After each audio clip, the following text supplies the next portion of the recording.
Good evening. I welcome you all to this webinar on overview of ICF in the context of UG and PG curriculum. In order to get regular updates about our webinars and other notification, I request you to kindly follow our Facebook page or YouTube channel of IIP India. Today's webinar is being organized by IIPWC Ahmednagar District, Maharashtra State. The moderators for today's webinar are Dr. Dipali Hande, Dr. Nupur Kulkarni, and Dr. Sneha Choradia. So I request the moderators to please start with the session.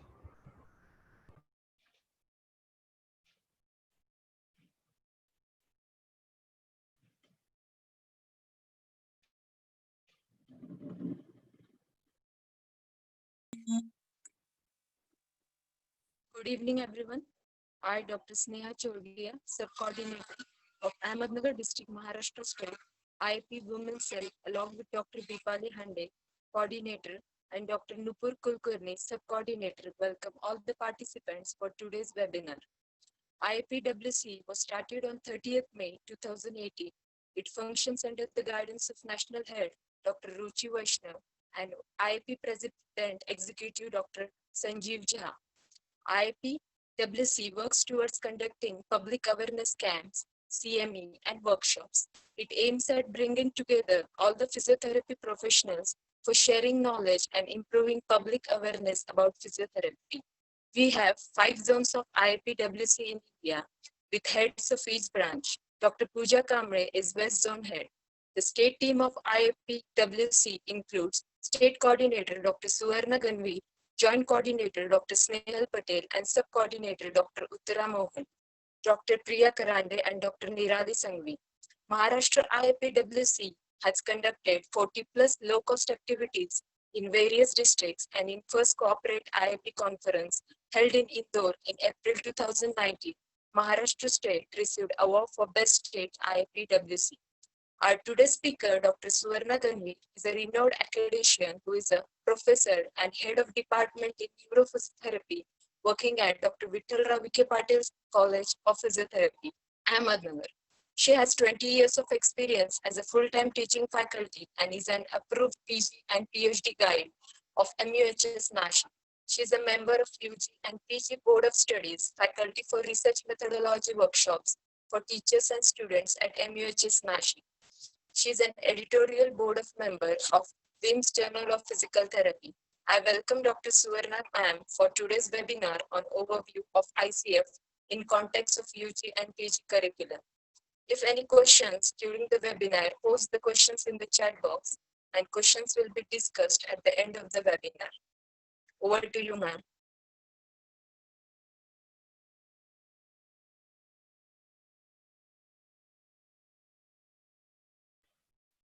Thank you, Sneha.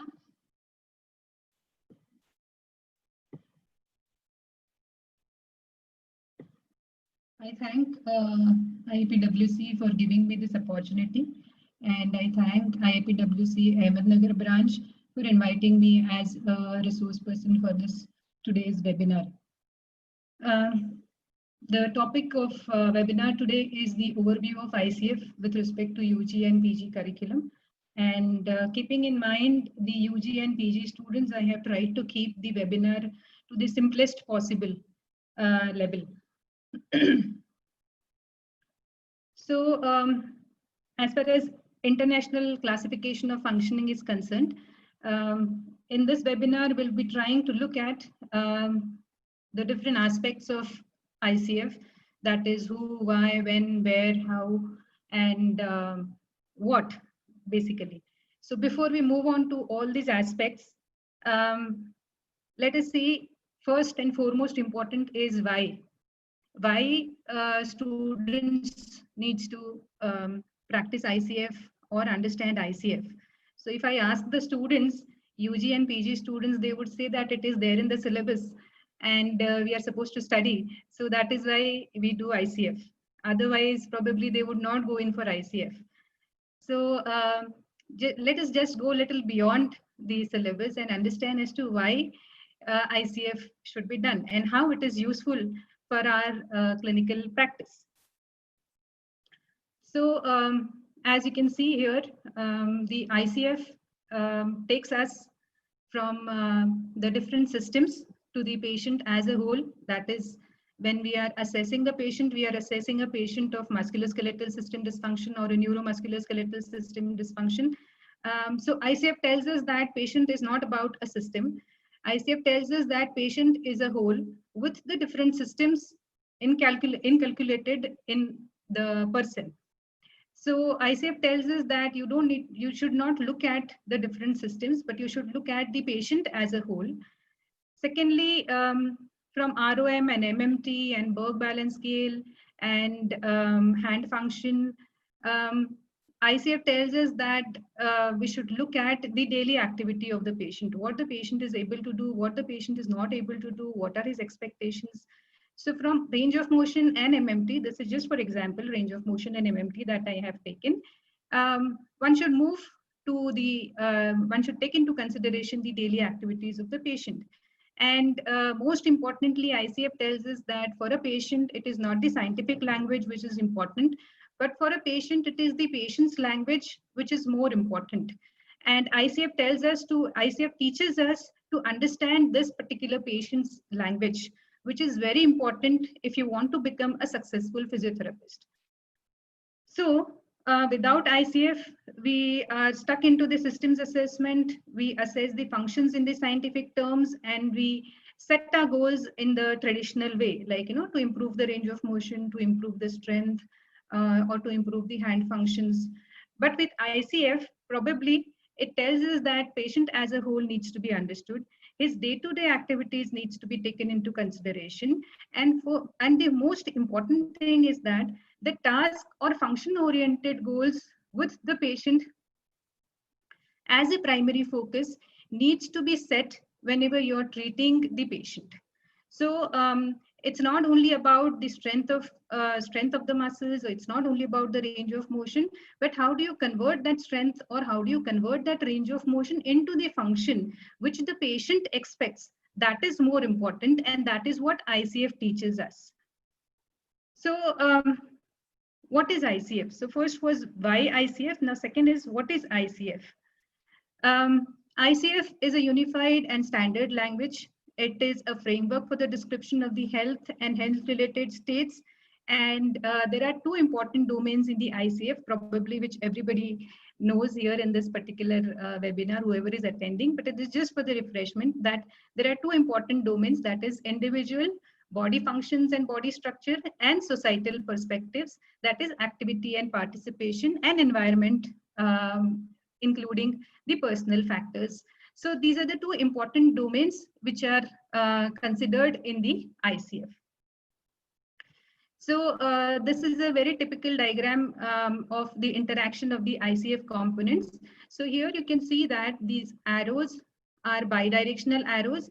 It means that activities has got an effect on the health condition or a disease, and disease also has got an effect on the activities. Similarly, health condition may have effect on the body functions and body structures, and also in a turn may have the effect on the health condition or disease or disorder. So the point here is that these body structures, body functions, activities, participation, environmental factors, personal factors, all are interrelated.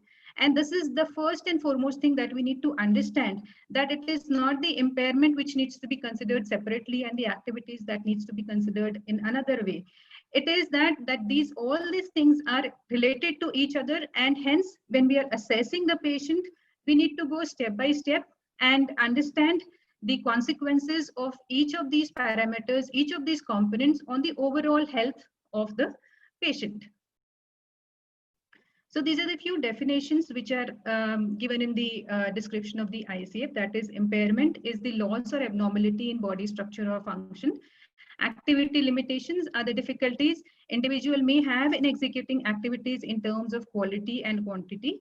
Participation restriction are the problems an individual may experience in involvement in live situations. So activity limitations and participation restrictions are different in the sense that activity limitations probably talks about the dysfunction or the difficulty in the simulated environment, whereas participation restriction talks about the difficulties in the life environment or real situations.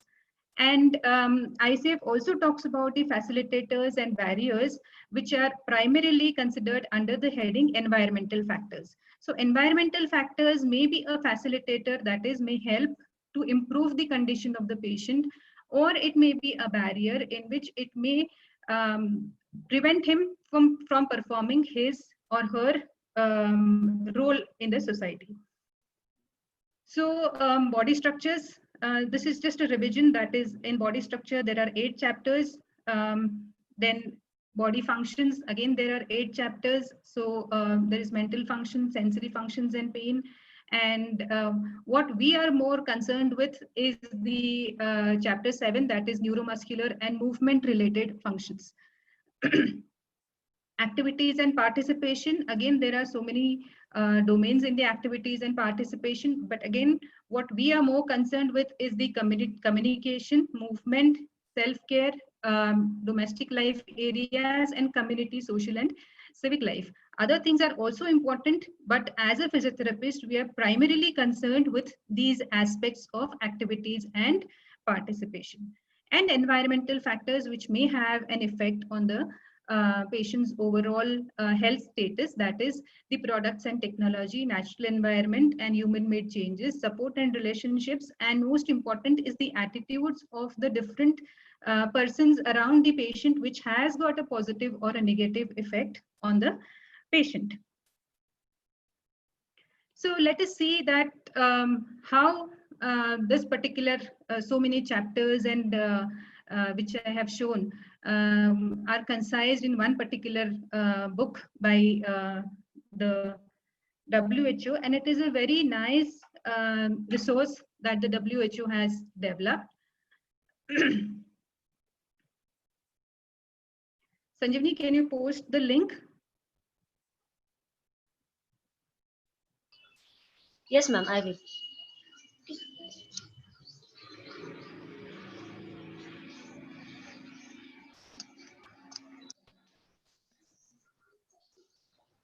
Is it visible? I posted. Yeah, no, is it visible?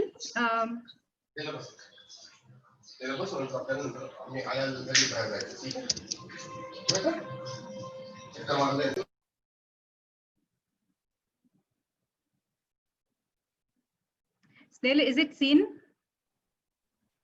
Yes, it is there in the chat box. No. Can you see on the screen? On the screen, we are still able to see the PowerPoint. Okay, that's it.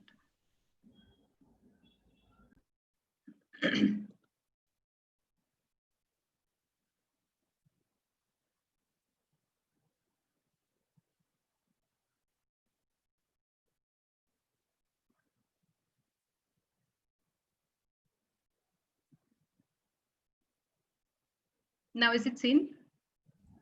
Yes. Okay. So this is a very nice resource material that is developed by the WHO, which is the ICF book. And in this particular book, the complete description of as to how do you go about ICF is very nicely given. And whoever wants to practice this particular ICF should definitely have this particular book. So I have shared this link in the chat box. Everybody can download this particular book. And I would just tell you the brief important points in this particular book. As you can see that here they have given 1-level classification, 2-level classification of the ICF, and the detailed descriptions as to what are the components in each ICF domain, that is body functions, body structures, activities and participation, and environmental factors are very nicely given in this particular book.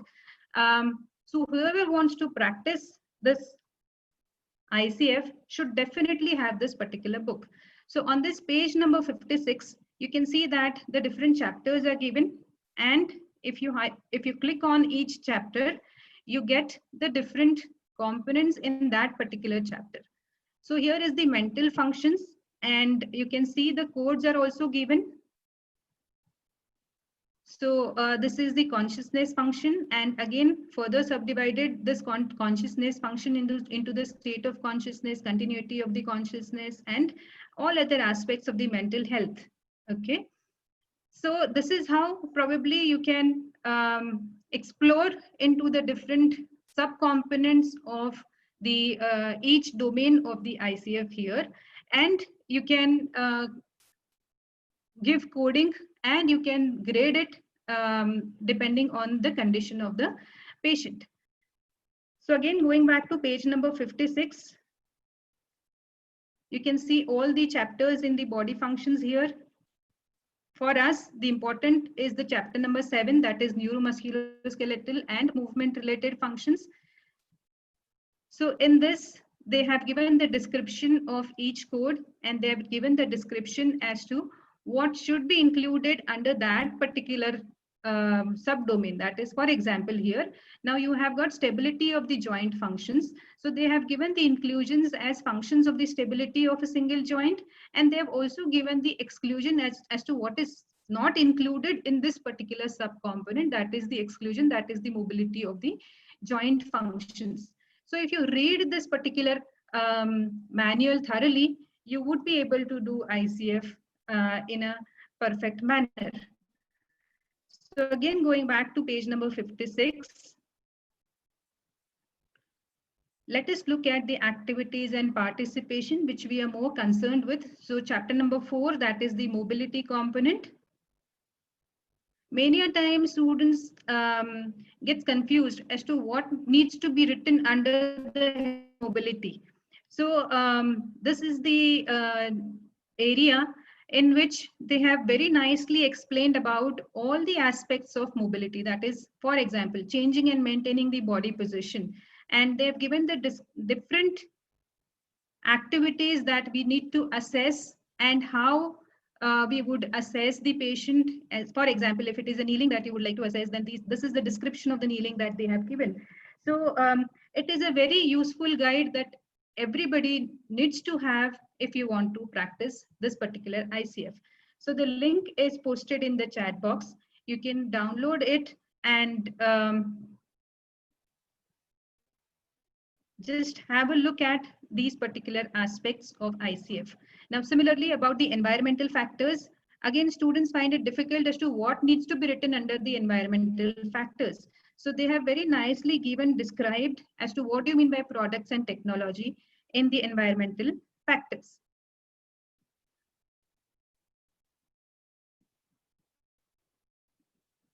So here you can see products and technology for personal use in daily living. So whatever are the equipments, like for example, general and the assistive product technology for general and assistive products and technology for personal use. So they have given the description, and they've given as to what are those general products and what are those assistive products that needs to be considered under this particular heading, and they have described it very nicely. So now let us take an example of a case, and how do you write ICF for that particular case. Now, for example, this is how usually we ask the students to write the ICF based on a simulated case. So probably a 60 years old male patient with a diagnosis of CVA with right hemiparesis is referred to physiotherapy department, and patient is able to sit independently. So this is how the description is given to the students. Now, ideally, the students just should underline what are the important components in this particular description that is given, and the way it is underlined here in this particular slide, and probably then divide these components into the body structure, body functions, activities, and participation, and environmental factors. So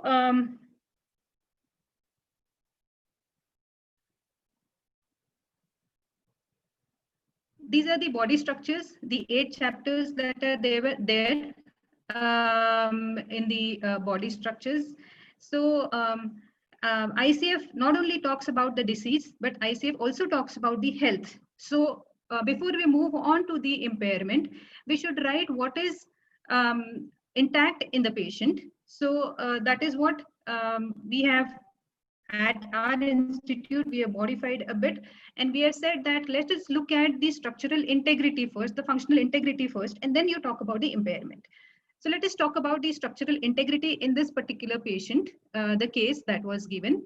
So in that particular patient, the patient is of CVA, and definitely there is involvement of the structures of the nervous system. So if I want to talk about structural integrity, so S1, that is the structure of the nervous system, is definitely affected. So it is not intact. So let us remove that. Okay. The structures related to the movement, that is S7, even they are not intact, they are affected. So let us remove that. Okay. And let us talk about the structural integrity. So this is the structural integrity. That means these are the structures that are intact in this particular patient. And based upon this particular information, we may decide our treatment plan, probably taking the help of these particular structures which are integrated or which are normal. We may plan our treatment. Second point is that you can write the structural impairment in this particular patient, that is CVA with right hemiparesis. So structural impairment, these are the impairments that are present in this particular patient. And ideally, you need to write the source of information as to from where this particular impairment you have come to know. So source of information, whatever test you have done, if the CT scan or MRI is done, if the clinical investigation is done, like say, for example, 7th and 8th cranial nerve involvement is there. So clinical investigation was done. So whatever is the investigation that was done, you need to write the source of information. Now, similarly, this is about the body functions. So these are the 7 chapters in the body functions. And again, if we look at the functional integrity first, so the mental functions of the patient are affected. The patient has got pain and there is a sensory affection also. So sensory functions and pain is affected. And the patient has got the neuromuscular and movement related functions disorder because it is a case of hemiparesis. So even this is affected. So this is how you would write that these are the functions that are intact. And when you're giving the treatment to the patient, you can take the help of these functions whenever you're planning the treatment.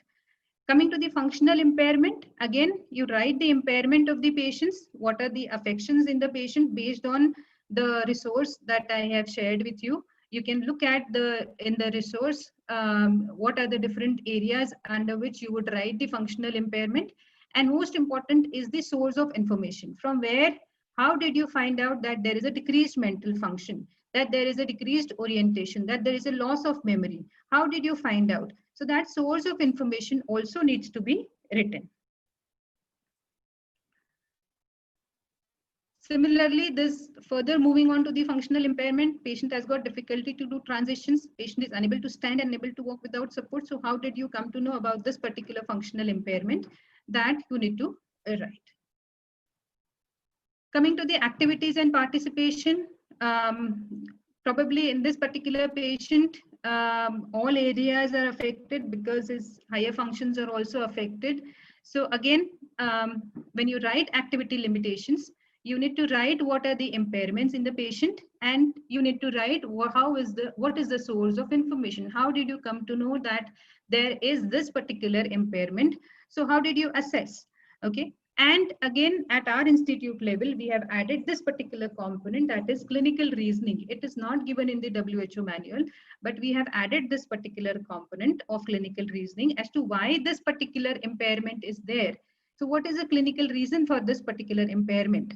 And we have found that this particular addition of a clinical reasoning helps the students to understand the situation, the condition of the patient in a better way. And we are going to form a paper. We are going to write a paper, research paper on this, that this can be an addition in the examination, that you can add clinical reasoning when you write the activity limitations. So it helps the students, or it helps the researcher or a clinician to understand the patient's condition in a better way. So activity limitation, you need to write the impairments, the source of information, and the clinical reasoning as to why there is this particular impairment. Similarly, there can be an impairment in the changing of body position, lying down, squatting, kneeling. So all this information has come from that resource, which I have shared. And again, the source of information, from where did you come to know that patient has got difficulty in this particular positioning or changing in the body position, and what is the clinical reason as to why the patient is not able to perform the particular activity. This is one way of writing the activity limitations and participation restriction, that is impairment, source of information, and clinical reasoning. There is another way of writing the activity limitations, that is the capacity and performance. This is what is given in the WHO manual, that every activity needs to be graded in terms of the capacity and performance. Now, capacity is the ability of a person to perform a particular task in a simulated environment or in a controlled environment, whereas the performance is the ability of an individual. Performance is the ability of an individual to perform the activity in a real life situation. So for example, I've given a big example here, that mobility component in the activity limitation, that the patient can roll onto either side with mild difficulty to move on the affected side, to roll onto the affected side. So that is the capacity of a patient. So capacity is usually measured with the patient in the clinical setup. You know, when you have got a therapist around, when there is one intern and one third year and fourth year students, so the patient is in a protected environment. So he knows that if anything happens, there is somebody to take care of him. But the performance is when he tries to do the same activity in a real life situation. So here in this case, the performance for this particular patient can be, patient finds it difficult to roll on the bed due to less space and has a fear of fall. So now when this patient goes to the ward, or when this patient goes to his home, and when he has to turn or roll in the bed, in his bed, now there is a very less space. In a clinical environment, he's able to do it, but probably at home, he may not be able to do that. So that is the performance, and that helps us to decide our treatment goal. So that is what I was talking about in the why of ICF. That is how ICF helps us to decide our treatment goal. So probably for this patient, I would decide my treatment goal as that the patient should be able to roll on his bed with limited space, and that he should not have a fear of fall. So that can be my goal for this particular patient. So this is how ICF helps us to decide or determine or take us towards the functional goals. Let us take another example. In the capacity, when the patient is in a clinical environment or a simulated environment or a protected environment, patient can stand with minimum support. Okay. So when you do sit to stand activity for the patient, you are there in front of the patient to hold him. There are third years, fourth years interns, around the patient who are there to help him. So patient is able to stand with minimum support. But the same patient, when he goes home and when he has to stand up early in the morning, okay, probably patient finds it difficult because there is nobody around him. Okay, so in that case, if you just give him a cane in the hand, he would be able to stand confidently with the help of a cane which is held on his left side or right side, whatever side. But you are giving him a cane. So this is an example that performance can be enhanced with the help of an assistive device. So in the previous example, this example, that is rolling example, the performance was reduced because the patient had got a fear of fall. But here in this case, the performance of the patient has improved with the help of an assistive device. So this is also one of the way by which you can write the activity limitations or capacity in terms of capacity and performance. Another example is moving around in different locations. Again, this has come from the resource that is there. So you can just have a look at the resource and you can decide the list of the activities that you want to assess in your own patient. So moving around in the different locations. So patient can move only inside the house from one room to another room or room to bathroom. So this is the capacity in a protected environment that he is able to do it. But he has got difficulty moving outside the house. And again, his performance is decreased on the sloping surface. Probably there is a ramp inside in his house where he has to walk, and his performance is decreased on the uneven surfaces. So his performance is reduced in the real life situation. So this is another way of writing the activity limitations in terms of the capacity and performance. Similarly, the environmental factors needs to be written in terms of the barriers and facilitators. So again, design, construction and building products and technology of buildings for public use. So probably the design, construction of a building is not suitable for a patient who is not able to stand and walk. So probably that is the barrier, and you need to write the source of information. Probably in this patient, the personal care providers, that is his immediate family, extended family, and the friends are the facilitator. That is, probably they are taking good care of him, so they can be the facilitators. So whenever you write environmental factors, you need to write the environmental factors in terms of barriers and facilitators. Now, WHO has again simplified the task by giving this one particular excellent tool, which is the ICF browser, in which you can look at the different codes and you can write the different codes for the, because there is always a question for the students as to students and teachers whether codes are important. As far as the students are concerned, the codes are not so important, but this is the tool wherein you can find very easily find the different codes. So this is the ICF browser. Is it visible?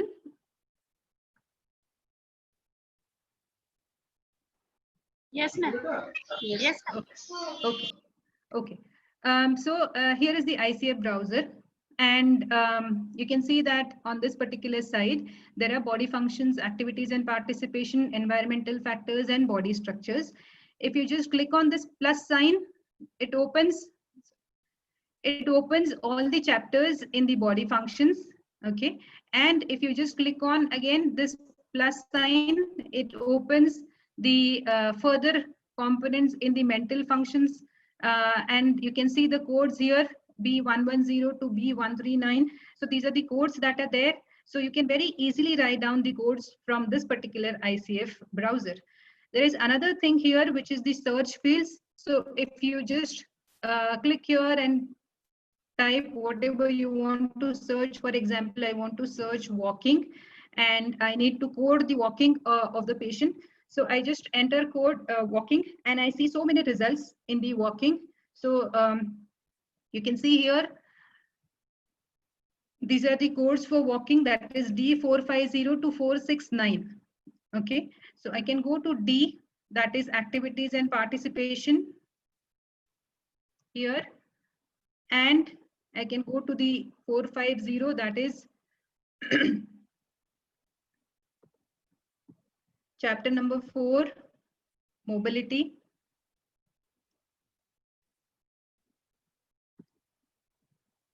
And 450 to 469, here it is given. And there are so many components in the walking, which we are more concerned with as a physiotherapist. So have taken this particular example of walking. So here you can see that 450 is walking. So this is the code for walking component of the ICF, which you can easily write from here. And then again, you have got sub-components of walking, that is walking short distances, walking long distances, walking on different surfaces, walking around obstacles, and walking other specified and unspecified. So you can include any other component also. If you feel that something is not there in this particular ICF manual, you can always add into that manual under the heading other specified or unspecified. So that is the beauty of this particular browser, that it helps you to understand the codes and it helps you to find out the codes in a easiest manner. So this is the link which is posted in the chat box also. So I suggest that each one of you just open this particular link and just have a look at these particular aspects of the ICF, which are which can be very easily find out from this particular ICF browser.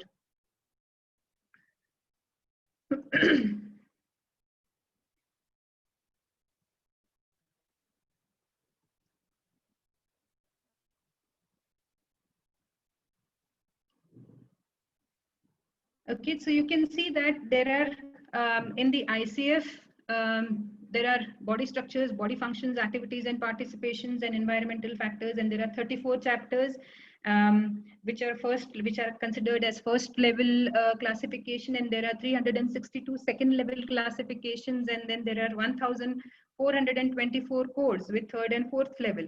So which is very extensive information. So in a day-to-day life, probably this is not possible for us to use all these codes. So that is why there was the ICF core sets were developed for the ease of understanding and for the ease of application. So clinicians and researchers have identified that more than 1,400 ICF categories is not practical in daily use. So to facilitate a systematic and comprehensive description of functioning and the use of ICF in clinical practice and research, ICF core sets have been developed. So these ICF core sets are developed to reduce the task of finding out the codes for every component, every subcomponent of the ICF, and where to include in a particular condition, what to include in a particular condition.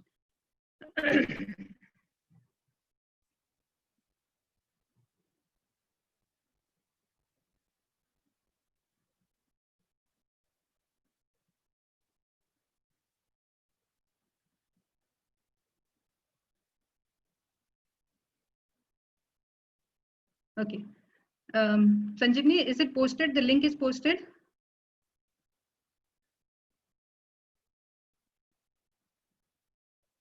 Yes, ma'am. It is posted. Okay. And you can see the ICF core set now? Yes, ma'am. Able to see. Yeah. So this is the ICF core set, which is developed by WHO, and it is another wonderful resource that has been developed by WHO. So I again request or suggest all the participants just to open this particular link in their own mobiles so that they can understand as to how do you work on this. So you need to go to the electronic ICF based documentation tool here, and this is how the documentation form will come, and you need to do start selection, and here when you do this particular selection process, you can see different conditions which are given here, and for almost all conditions, like this is musculoskeletal core set.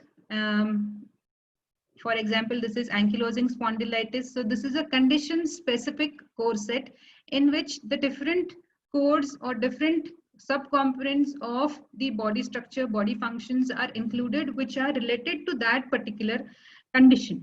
And in each core set, there is a comprehensive and a brief core set. That is a descriptive one and a brief one, which you can use depending on the condition of the patient or depending on your own requirements. You can decide whether you want to use a descriptive core set or whether you want to use a brief core set. So to begin with, when you are new to this particular core set, I would suggest that you go in for a comprehensive, that is a descriptive one core set, so that you understand as to what are the different components that are included in that particular core set. So again, let us take an example of any core set. So let us take, say, stroke. So you click on the stroke and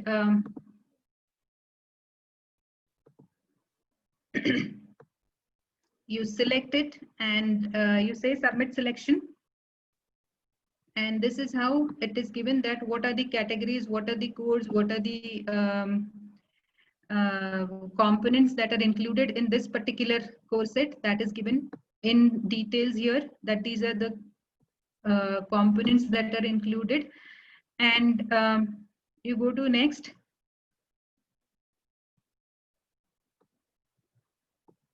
And create documentation form. So this is how the ICF based documentation form for stroke is created. And here in the patient information, you can write the information about the patient.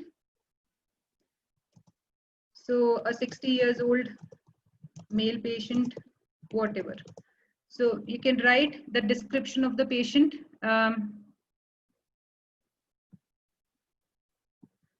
You can see here body functions, and most important is the qualifiers. So now again, this is another thing which is important as far as the further description of ICF is concerned, that for each component they have added the qualifiers.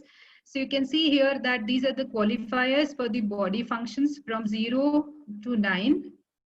And the description of the 0 to 9 is given, that there is no impairment, mild impairment, moderate impairment. So for example, if the patient has got consciousness functions and if there is no impairment, you can click here, and the description of the consciousness function, what is included in the consciousness function is given here. That is the functions of the state, continuity and quality of the consciousness. What is excluded in the consciousness function is also given here. That is orientation function, energy and drive functions. So this is a very handy course set that one can have and can just fill up the information in this particular course set, and can have or create a documentation form after filling up all this information. So this is about the body functions and the qualifier. So B110, and there is no impairment, so it is 0. So this becomes B110.0. So this is how the qualifier is added in the each component.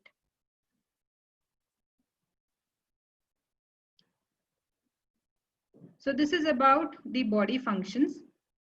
Similarly, there are body structures that are given, and you can see here the structure of the brain, and there are 3 qualifiers which needs to be added. So extent of affection, nature of affection, and location of the impairment in the body structures. So how much is the affection? You just need to grade it depending on the information, the source of information, that is your CT scan or MRI or whatever other investigation. So for example, in this patient, probably CT scan and MRI was done. So I take it as the technical investigation and I record the extent of the impairment in this particular patient for body structures. So these are the qualifiers that are added in the each code of the ICF components. Similarly here, activities and participation. Here again, you have got the performance and capacity, which I had explained in the previous slides, that for every component there you need to grade it according to the capacity, that is the ability of an individual to perform that particular task in the simulated environment or a controlled environment, and performance is the ability of the individual to perform the task in the real life situation. So if it is not applicable for your patient, you may just leave it blank. If it is applicable, you may just grade it. So depending on the status of your patient, you may just keep on adding the components.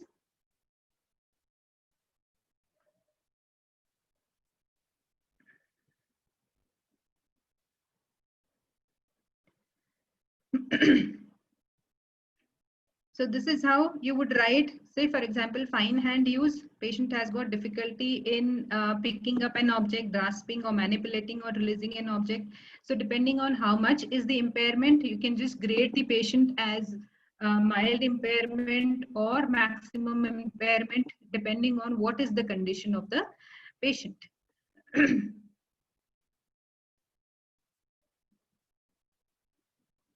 So this is about the activities and participation, and last is the environmental factors. So environmental factors, as I said, can be a barrier, or it can be a facilitator, or it can be no barrier, no facilitator. So here you can see that this is a grade 0, which is a no barrier or a facilitator, and grade 1, 2, 3, 4, which are the barriers, and +1, +2, +3, +4, these are the facilitators. So this is how the environmental factors are graded on the basis of these particular numbers. And when you fill up all this information, depending on the condition of the patient, you can save this particular information for further use. So you can just print and save it with definitions. It would be saved as a PDF document with the complete description of each code, and print and save without definitions. It would just give us the code and the grades for that particular code. And here is the create functioning profile. This is another way of saving the information in which the codes and the impairments would be recorded. So this is how functioning profile would see. Now I have just added 2-3 components, so I can see only 2-3 components for which I have graded. So you can see here for body functions, the impairment of consciousness functions is 0. For structure of the brain, there was a mild impairment. For activities and participation, there was again mild impairment. And for capacity, I did not grade it, so it has come as not graded, that is 8. So this is how the functioning profile of the patient would be created, and you can use this particular functioning profile of the patient for the next use or a comparative use or for a follow-up of the patient. And you can check this again functioning profile after a period of 10 days or 15 days, depending on the duration of the treatment that you would like to give.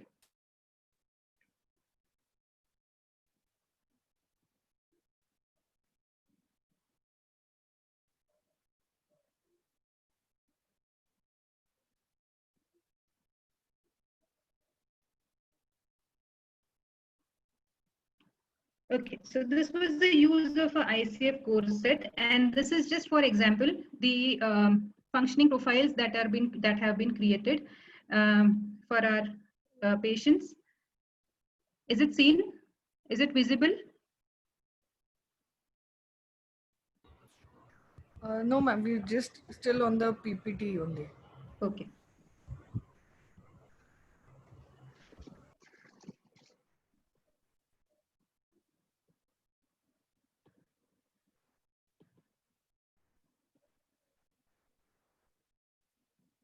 Okay. Now it is seen, I believe. Yes. Okay. So here, this is the functioning profile which is created for our patient, and you can see here the body functions, the different codes are given, and the impairment is given for the different codes. So this is how the functioning profile of the patient is created. This we had saved the information, and this is how the functioning profile is created, and you can use it for the later use.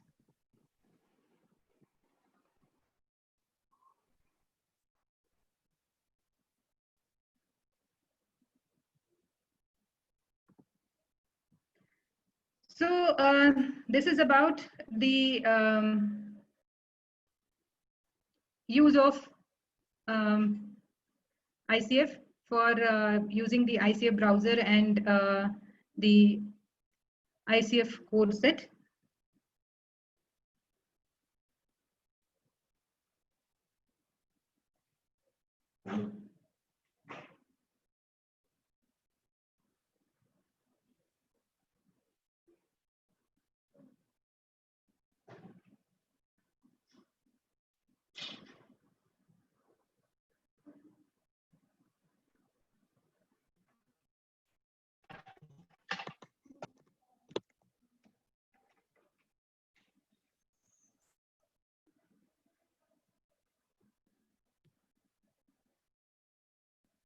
Am I audible?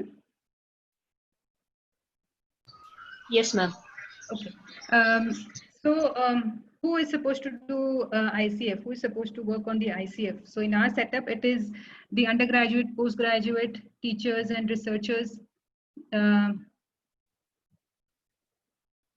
who are doing the ICF.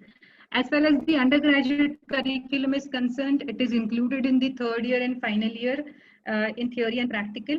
And the students need to describe the ICF and needs to work on its clinical applications. So the do's for the students, most important, don't panic. The students usually find ICF very difficult, and they feel that if they're not able to do ICF, probably they would fail in the examination. So my suggestion to the students is don't panic. Gain knowledge about the basic things, and most important is understand the importance and relevance of ICF. If you understand the importance, you would be able to write the ICF properly for the patients. And always remember, this is for the students, that the short-term goals and long-term goals that you frame for the patient always needs to have the functional implications. And because they should have functional implications, the efficacy of the interventions is measured by the functional improvement. When the patient says that I am able to lift my hand or I am able to do a particular activity, that is more satisfying for you, rather than when you see that there is an increase in the range of motion or there is an increase in the strength of the muscles. If there is a functional improvement of in the patient, and if the patient tells you that yes, I'm able to do this particular task, it is more satisfying for you. So just always aim for the functional improvement in the patients. There are certain expectations from the teachers as far as the students are concerned. So they expect that the teacher should provide a concise list of the components of ICF to the students, because you have seen the resource. It is almost around 385 pages, and you have seen the ICF browser also. So it is very difficult for the students, to understand this extensive literature. So the expectations from the teachers are that they should provide a concise list of the components. Teachers should explain the interdependent relationship which is existing between the assessment and the ICF. Without assessment, without examination, without thorough assessment, and without thorough examination of the patient, students cannot write ICF. And there is an interdependent relationship between the different components in the ICF as well.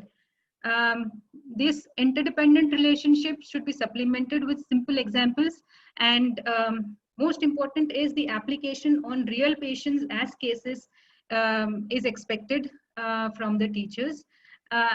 As many real patients are seen by the students and assessed and examined and ICF applied on those patients, it would be easy for them to write in the theory examination when there is a simulated case. For PG curriculum, ICF course sets are the best because they help us to understand the follow-up of the patient and gives us the concise list of the codes and gives us the concise list of the components that are included in the ICF. So ICF course sets are the best as far as the PG students are concerned. A simple piece of advice to end with is ICF can be practiced only after the thorough examination and the assessment of the patient. So this is a piece of advice for the students as well as the teachers, that let us not underestimate the examination and assessment of the patient in the name of ICF. So ICF can only be done if the examination and assessment of the patient is done thoroughly, then only the ICF can be perfect. So let us check if this webinar was useful for you, and if you can find the codes for the following components with the help of ICF browser. Let us see how many of you can find out the codes using the ICF browser. Sanjeevani, can you just post the link again for the ICF browser in case if somebody has misplaced it? And Yes. these are the components for which I would like at least 10% of the participants that they would give me the codes for the following components. from the ICF browser. So I'll give 2 minutes, and by the time we have question and answer session, I would expect the answers to be coming in the chat section. So walking short distances, orientation to time, squatting, and health professionals' attitude. So there are simple codes that are there in the ICF browser. Another thing is, the students, if they can create an ICF course set, they can just take a screenshot of this particular slide, and if they can create an ICF course set,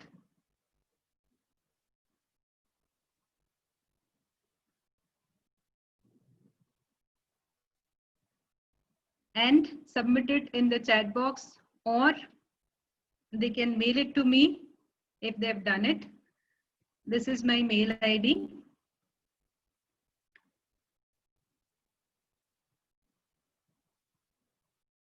And from the teachers who are attending this webinar, there's something called as the aha moment. So aha moment is during this webinar, if there is something that helped you to understand the ICF component in the best possible way, so you can just write that in the chat box. You can just mail me that particular aha moment, that this is something different that I learned from this particular webinar. So with that, and with my mail ID, I end with my talk. So thank you so much for your patient listening. Thank you.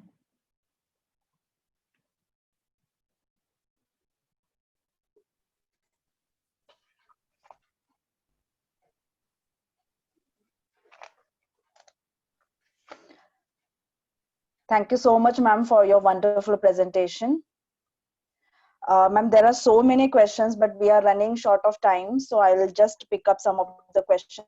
So I just request all the participants, if we could not attend your question now, you can please mail your question to Suvarna Ganvir ma'am, and we will definitely try to solve your queries. Ma'am, first question is, do we write the performance depending on our assumptions after taking history of patient's actual environment? Because sometimes it is not possible to visit patient's environment. So is it how we can go about the performance depending upon the assumptions? Yeah, so that is what the performance ideally needs to be checked in the actual environment. And if it is not possible, now we have got the technology with us, so you can just ask the patient to take a video of his performance at home or wherever, I mean in his clinic or at his workplace, if you're trying to find out. But ideally, yes, it should be done by going to that particular place.